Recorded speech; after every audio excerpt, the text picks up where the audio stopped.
Aloha and welcome to the Path of Me podcast. I'm your host, Wendy Hutchinson, and I wanted to create a sacred space for soul to soul conversations with people sharing their light through their passion, power, and purpose. Thank you all so much for being here. Let me introduce my next amazing podcast guest. Hey everyone, welcome to the Path of Me. I'm your host, Wendy Hutchinson. I have the lovely Jennifer Regular with me today. She's been a guest on my podcast before. She is a transformational leadership guide for visionaries. She is the founder of Lighting the Path and Leadership Ascension Alliance. She is the host of Awaken and Ascend, an incredible podcast. Check her out. And also the author of Embrace Your Power, a healing journal of self-discovery. Welcome, Jennifer. Thank you for being here. Oh, thank you so much, Wendy. It's such an honor to be back again. I love our You're conversations. always so good. So I'm going to let you begin. We were just talking right before we hit record about some things that have been coming up for you. So maybe that's a good starting point for our conversation today. Yes, okay, sure. Yeah, what I was sharing was just about some interesting revelations, some deeper insight that I've been realizing, on this path to self-actualization and what are we actually Yeah. made up of, and what are we doing here? And yeah, we explore that option and those questions quite a bit. But what came up for me recently was just going into a deeper sense of what self belief, self doubt, and sacred leadership are all about. And I think part of the path of me has been about self discovery in a really big way and understanding my mission of what I'm really here and meant to do so I can fulfill that in the best possible way because I did come to this earth for a reason, Absolutely. And I explored a lot of different options for the work in my career. I recently shared on my podcast, for example, that I went through 16 different positions, working with people that were facing various kinds of barriers and emotional distress and the consequences of societal structures and limitations and so-called systems that really kept people small, and I never saw them that way. I wouldn't see them that way. I validated, of course, what they were experiencing, yet I still saw that light.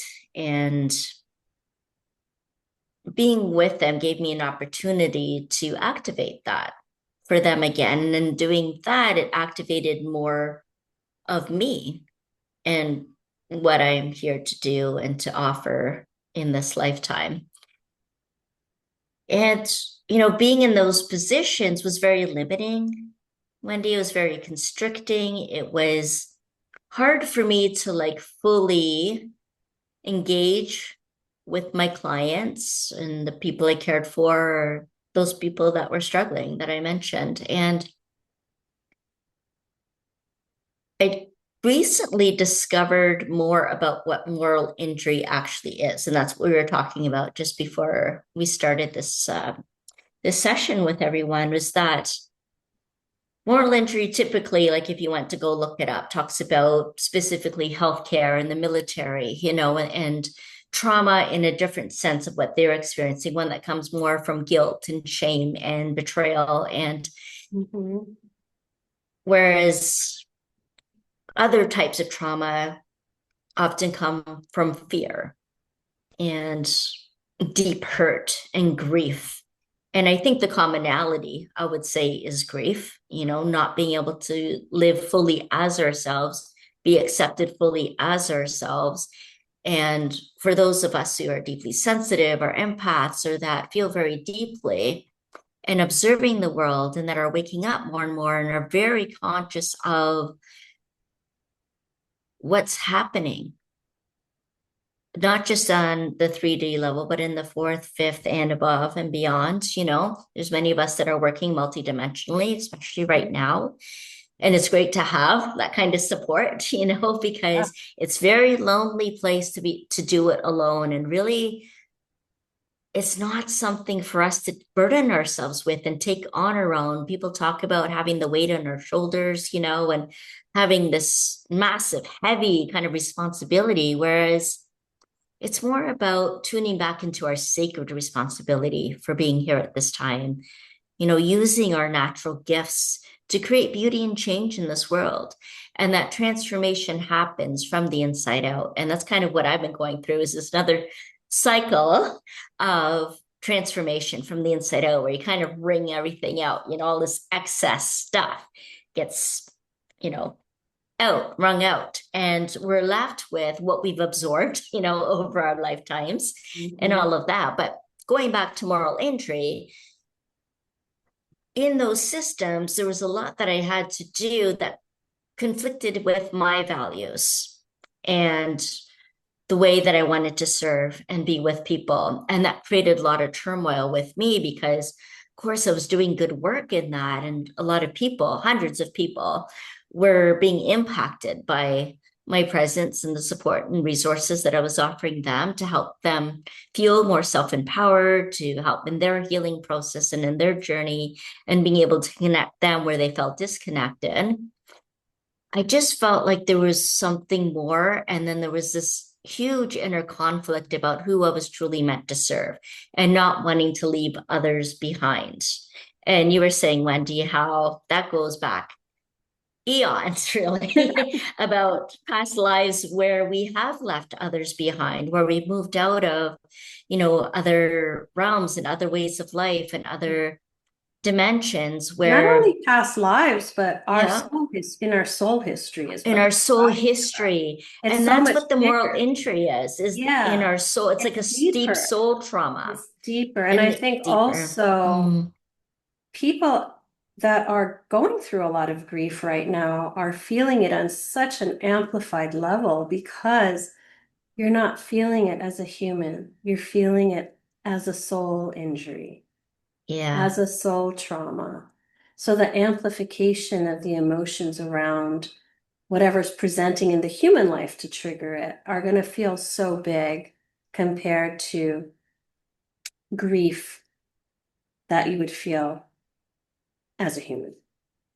absolutely. And the Awesome. way it hurts us when we see how humans treat other humans, Oh, yeah, for sure. or even, humans treating the planet or humans treating animals, like just it does, it hurts. Hmm. There is a collective grief that's happening, and there's also a collective awakening that is happening. And as we gather more and more together like this, a collective transformation that we're lighting the way for and through, and to keep holding that light up for people, because it can be very disheartening to witness what's happening in the world right now. A lot of us can't relate to it. I think It's it's a deep important. moral injury. Yes, it Mhm. is. But I think it's also important to really be the masters of ourselves and 100%. Yeah. observe, detach, and Mm. know that there's a higher order to things that are unfolding right now. That there's Hmm. a cosmic order to this, and we are witnessing a collapse and a rebirth at the same time. Hmm. And many people are so focused on the breakdown Mm. that they are not holding higher light. They are spiraling. Even very, very intuitive spiritual beings on this planet Hmm. Hmm. are being very much drained energetically and their frequency lowered by choosing their alignment and where they're putting attention and where they're putting their energy because they're not able to anchor higher light when they're going into the chaos of division Mm. and judgment and moral righteousness. That's not the spiritual path, right? Right. Right. It's important to take the lead right now, to take the lead of our own lives, Yes. of our own energy, Yes. our time, our inner and outer resources, so that we're not exhausting ourselves or feeling drained, leaking energy. It's important for us to understand that every single person is responsible now for their Mm-hmm, higher ascension. And mm-hmm, we are not required to go into the burning building and pull people out anymore. hmm, It's our responsibility to maintain our highest frequency, to align with our mission here, and mm-hmm. stay in our lane and allow everyone to choose whether they Yes. align or don't. And I found a really powerful thing for me has been the refusal to take anything on that is not mine Hmm. energetically Mm-hmm, or professionally. mm-hmm, Because it's so easy to say yes to everything, because there are a lot of great opportunities out there. But we're really being called forward into our power and our purpose and our soul mission here right now. Many of mm-hmm. us came for this moment. And I was wondering if you are feeling that call in a specific direction, or if you're still kind of feeling it building and you're not quite sure where that's going to be. Mm. Yeah, well, that was my profession many years ago that I'm reflecting back on kind of what impacted me energetically through working in that field for decades, Mhm. and I found that it wasn't an environment I could stay in. I needed to move away from that and support others in a different way, and Mhm. others basically calling those who felt called, Yes. to really step away from the career or career mindset if they were Mhm. still having their calling through their role, just Mhm. going back to their why, going back to their mission of taking on that role, or needing to go into what was actually calling them forth, what Yeah. was calling them forth. And if we go back to the etymology of leader, for example, it's lidere, to guide and bring forth. And so it's in supporting those people, and Absolutely. specifically those have similar experiences through the healing and Mhm. helping and Mhm. health professions, because we're all wanting humanity to feel better, to do better, but we also want ourselves to do better, feel better, and experience more of ourselves. And so, yeah, I would say it's both. Like, I have a deeper understanding of all of that, and having been more in, the field of sacred leadership, for example, for a while now, and in the healing arts. But it's also a continuous evolution of my soul and my humanity, and being able to create a synthesis in all of that to allow for a cohesiveness, a coherence with my soul family, and gathering with them, and, developing the Leadership Ascension Alliance and the masterminds or programs that help us to explore our sacred journey in a safe place. And I think that's done individually and collectively. I feel like the right environment creates the right conditions to support that. And those who follow Buddhist philosophy talk about samsara and renouncing samsara and the suffering. And I hear that in what you're saying too. Like, so whatever our belief system might be, I think there is that common thread, a collective transformation that's happening to move beyond the suffering, to move beyond the mundane, 1,000%. I think and also people who have experience been, what's really here. I think people who have been healers specifically for Mm, lifetimes have really borne the weight of humanity's suffering. They've been exactly. the empaths, right? The healers, and they pull the suffering and they transmute the suffering, and they've carry the weight of the world literally on their shoulders for lifetimes. And so these are very deep-seated programs that Mm-hmm. they're being asked to release now and to find joy, to Yes. find their own individual calling and pull all their energy back in and really align with their soul mission here at this time and really listen to what their soul guidance is. Because what I've observed, and maybe you have too, is a lot of people are very stuck in their comfort zone Hmm. because it's comfortable or it provides a good living or whatever it is, right? That draws them there. Maybe they're in service in a very powerful way, but it's not always the way forward to remain in the comfort zone. You may be called higher. You may be called into higher service. You may find that you've been sacrificing a piece of yourself to remain in that bandwidth.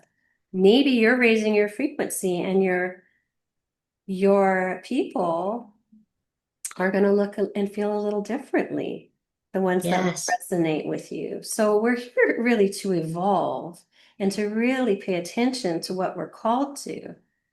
Because, like I was saying before we got on the call, it's so easy to go after every shiny object or, Mm-hmm. collaborate with this or participate in that or write this book with someone or those Mm-hmm. are all fabulous ideas, but do they resonate and align? Are they moving us forward on our path and Mm-hmm. adding to our soul mission here? That's, I think, a really important question for people to ask. Have you noticed a change in your work as you have been having these revelations?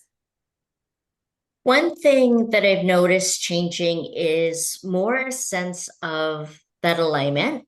And also, what brought that into alignment was a shift from productivity and performance into presence and purpose. Mhm. And what I find in that shift is that I'm seeing as I'm like reading people's posts, like on LinkedIn, for example, and Mhm. other platforms, and people even just talking about being the next best version of yourselves or doing your best and, using the word best a lot. And that doesn't resonate with me so much. It's more for me about becoming your highest self. Because if we're still aiming for the best, we're in that productivity and Right. performance mode. And that's creating still that inner conflict and tension and comparison and still feeding into those There's old paradigms, even though we're that talking ego about element, change. a little Yeah, bit there of an ego is. element in There there, is. which I think Yeah. is very difficult for people who've only known that to recognize. It's like the ego is always the blind spot, if you're chasing, if Yeah. you're hustling. If Uh, a dollar for every email that came in that said, let me fill your pipeline, you can make six figures, 3 months. And the exactly. energy of that is so off to me. Oh, it is. Yeah. I'm completely soul driven. Mm, So my perspective is different, right? I'm here to serve who I'm here to serve. hmm. And I'm not Yeah. chasing anything. I'm not chasing, I'm attracting energetic resonance. That's what I'm attracting. That's who I am. Hmm. It's being who we're meant to be and then creating the ripple, so to speak, by walking that path is our highest. Yes. And the seas will part because when you're aligned, the seas part. Mm, And everything mm, that's for you comes to you, the knowing, opportunity, clients, all of it. If we are aligned, and it takes courage hmm, because we're walking our own path. It's never been forged before. hmm. We're not following a template. We are the path. We are the template. Yes. We Yes. are the archetype, you know? Yes. Yeah. Leading those we're here to serve and Mhm. fulfill our mission. And so carrying that presence fully, embodied wisdom, embodied leadership, Mhm. like you say, we are the path. We're forging that forward. That's being a sacred leader. That's being Mhm. in your sacred leadership and being able to guide and bring forth. all of that within ourselves and in others. And so I would exchange the best for the highest, Yeah. our highest contribution to serve a higher purpose, to have an impact, to have all those things still. It just comes from a very different place, a place of living on purpose, in alignment with our values, being fully available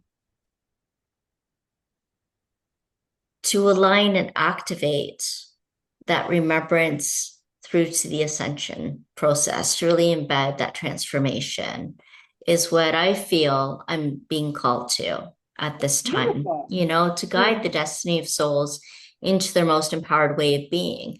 And in order to do that, I'm really working to embody that for myself. That's the path of me, right? Is Right, to right. fully embody that spiritual Yeah. insight, that deep clarity, the radical compassion, so that my leadership nurtures alignment with one's highest self and sacred legacy. That's really what I stand for. And I think that's something that can really help us uh, is understanding what it is that we stand for, no matter what challenging circumstances we face, so that we don't repress, suppress, keep ourselves small, or back down from our mission for what's truly meaningful and important for us. 100%. I think it's so important that we stay in our truth and speak our truth Mm-hmm. because we've been diminished for so long. We've allowed ourselves from programming and history, Mm-hmm. soul history and trauma to really diminish ourselves and play small. But this really isn't the time for that. This is really the time for all of us who agreed to be here at this exact moment Mm-hmm. to step forward without ego, with open hearts, with a desire, I know for me, to create connection, community. And it can start small with Mm-hmm. your own life, right? We don't all have to be Oprah. It's really to serve those who are ready to be supported and ready to do the work and who feel energetically resonant, but also it can start with just kindness with Mm-hmm. strangers. Or, I mean, I think every interaction is so sacred with other humans. And Absolutely. the world we create, it starts with us. So if Mm. we are living true to those principles, we're doing our part. And imagine if everybody did that. Imagine. What a beautiful world it could be. I feel like we will get there, but we always need to live true to ourselves, right? I was going to ask you, there's so much going on in the collective. I wanted to Mm-hmm. get your perspective around what you're feeling out there in the Mm-hmm. collective intuitively. The word strike comes to me because I'm hearing that a lot in my part of the world in Yes. Canada. Yeah. And, people are going on strike. People are striking out. And there's all of this, Yeah. it's a violent word, actually. Mhm. And so that's just it. Like people start standing up for what they believe in, often out of anger and fear, and saying, this is enough. I will not participate in that anymore. And, Yeah. there is that lot of anger and hurt part of grief that Mhm. is coming up in the collective right now, at least from where I'm feeling it. A lot of loneliness, like you said earlier, Wendy, too, that takes a lot of courage to really step into your calling. And there's a lot that this got to be too much, and that I know I've decided to leave, to exit. Right. They were just like, can't handle it anymore. I can't do this anymore. Mhm. And so that's what I'm noticing as well. I notice the wounded masculine is becoming more empowered, actually. There's a lot more Interesting. conscious men that are speaking up and speaking out and talking about that trauma and injury that comes with leadership or being a CEO, for example, or Mhm. having corporate kind of careers.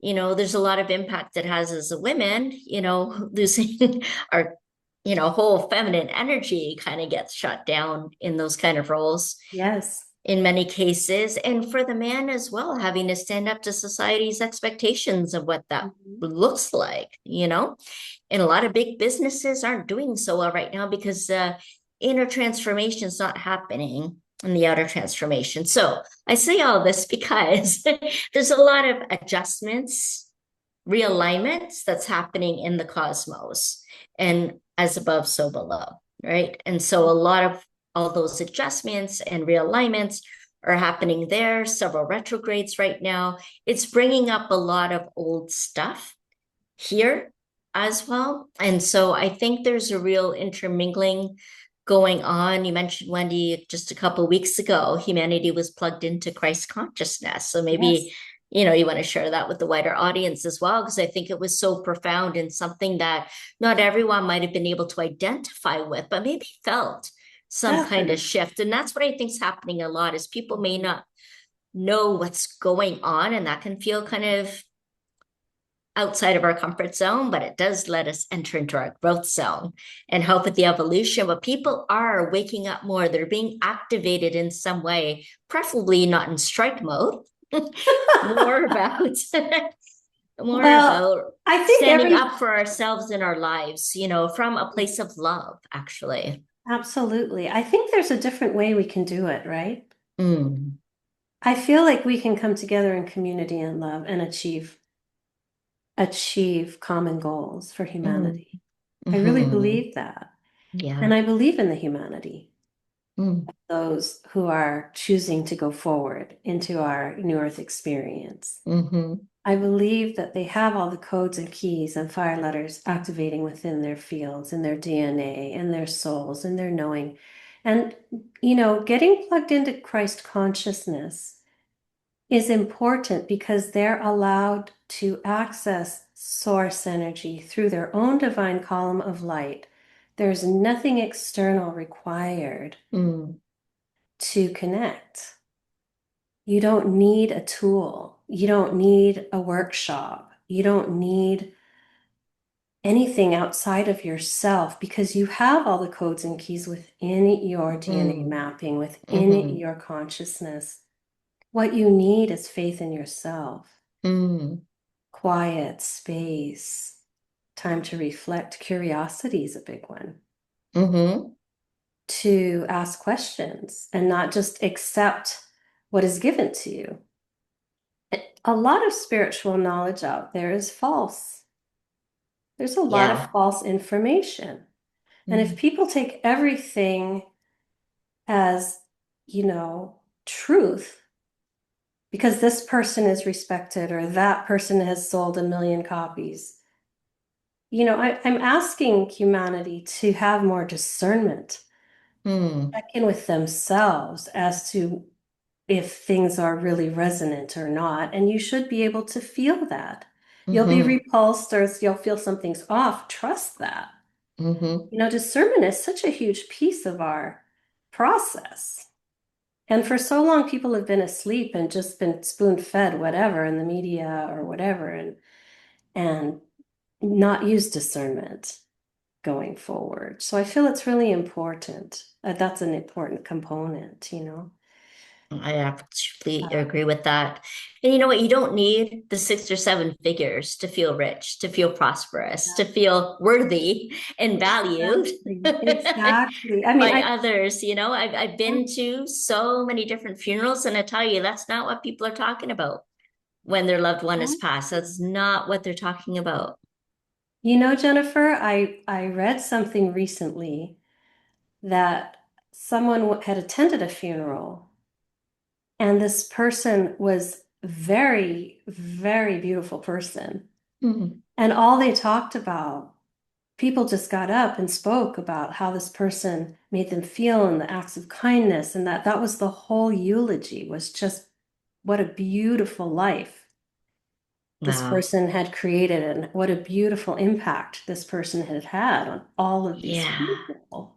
Mm-hmm. And so the person who attended the funeral was saying, my whole life I have been chasing the title, the impact, the Mm, money, the mm, all the things. Not one thing was mentioned about that. He says now, and then it really had such a profound impact on him. He was like, now I want to create my eulogy by living this beautiful life. Like it Oh, had this yeah. profound impact that nobody cares about your resume. They care about how you made them feel. Did you show up as your best self? Did you find joy? Did you inspire others to live a beautiful life? Did you create beauty? Did you savor your time with your children? I mean, there's so many beautiful components to life that people Mhm. miss when they're just chasing that. Yeah. And you know what? We can just free our spirit to direct the life that we're meant to live. Just to free our spirit. Our spirit that might have become dispirited by society, the one that, might have got shut down or closed down by ourselves or others, to free that spirit again, to free that spirit to direct the life that we're meant to live, because that will direct us to the joy and the fulfillment and the love and all of the good things that life is here to offer. Tell me a little bit about your work, Jennifer. What is your clientele like? Hmm. Who is your ideal client? Someone that you feel you could really support on this journey? Those who are feeling called, those are feeling called. You've had former or maybe current professions that are healers and helpers, and those that are going through their own sort of awakening right now, where they're transforming on a personal level and seeing that the things around them are changing too. Mhm. Their relationships, their environment, their work situation, the way they've been conducting their business or being in relationship to the role, the way they're looking to feel like how they can fulfill their mission and also live a life that's more meaningfully engaged and that is fulfilling for them. To really engage in self leadership and sacred leadership, to be able to guide and bring forth others by bringing alignment of their highest self into the presence that they share with another individual. So these are people that are often shifting out of that career into their calling, whether that's a mindset, whether that's taken literally, is shifting out of that career into that calling, transitioning and moving into this new earth space. Beautiful. I wanted to also ask you about Awaken and Ascend. Tell me Hmm. a little bit about your podcast. Sure. Yeah. This is what we do. We embed that transformational code of remembrance and into ascension through the way of alignment and activation. And so sometimes it's just me speaking on something that's come up for me that I want to explore a little bit on the podcast, but more often than that is I get to bring these incredible change makers, healers, wellness advocates from all around the world that are supporting humanity at this time, who've been on their own journey from career to calling and awakening into different parts of themselves and a fuller expression of who they are. You included Wendy, of course, Thank is on you. there also. Yes, And I so lots of appreciate people that. like you get to be on the show, get to be featured, and the audience is just really feeling inspired and empowered by what they're receiving. They're receiving new insights, new ways of thinking. That's just helping them to gain a new perspective on what could be. You used the word imagine earlier. It gives us that opportunity to imagine and to be able to create and co-create something different, something new, something more fulfilling and sustaining in our lives and in our work. I really feel like when we introduce the world to ideas of visionaries and people who are actually living it, it inspires them and gives them some courage to maybe just start something that's been on their heart, even if they're not ready to fully step into it fully, but Mhm. to actually maybe just sit down and write some ideas down, or just I think the big obstacle sometimes is just having the courage, because you think I need to have a business plan and I have to have this much money and I need to know what I'm doing and have all the details. But really, I encourage people to just surrender control and find the passion and just get Mm. start writing creative ideas. Like Hmm. just start there. Just start at the beginning. You don't Yeah, have to have it all figured out. I think people get in their heads about how it has to look and what if it's not well received. And I just really feel like for us as podcasters that there's always going to be someone who resonates with you. absolutely. And I think that's such an important point, Wendy, because sometimes people are held back by the need to improve, gain approval or not disappoint other people, to please other people. And we need to be able to take a little bit of rejection, possibly from our family members, from close Oh, friends, yeah. from colleagues, Oh, from yeah. employers that we've had, but to also know that yes, that might happen. It likely will, to be honest. Mhm. There's also people that do support you, that do approve, that do accept, and are so grateful that you're stepping into this, that you're more focused on the connection rather than the limitation. Because the world needs you, someone needs you, and you're Yes. coming out to be with them. And your And story, so right? your story means so much, so Mhm. much. And that's where people can relate and connect. 100%. I also think people are watching and learning and following that you're not even aware of. Yeah. So you Oh, don't yeah. go by the views, Right. if you're thinking of a podcast, for Mm-hmm. example, like I've Mm-hmm. always received from my soul, you have Mm. no idea the impact you're having.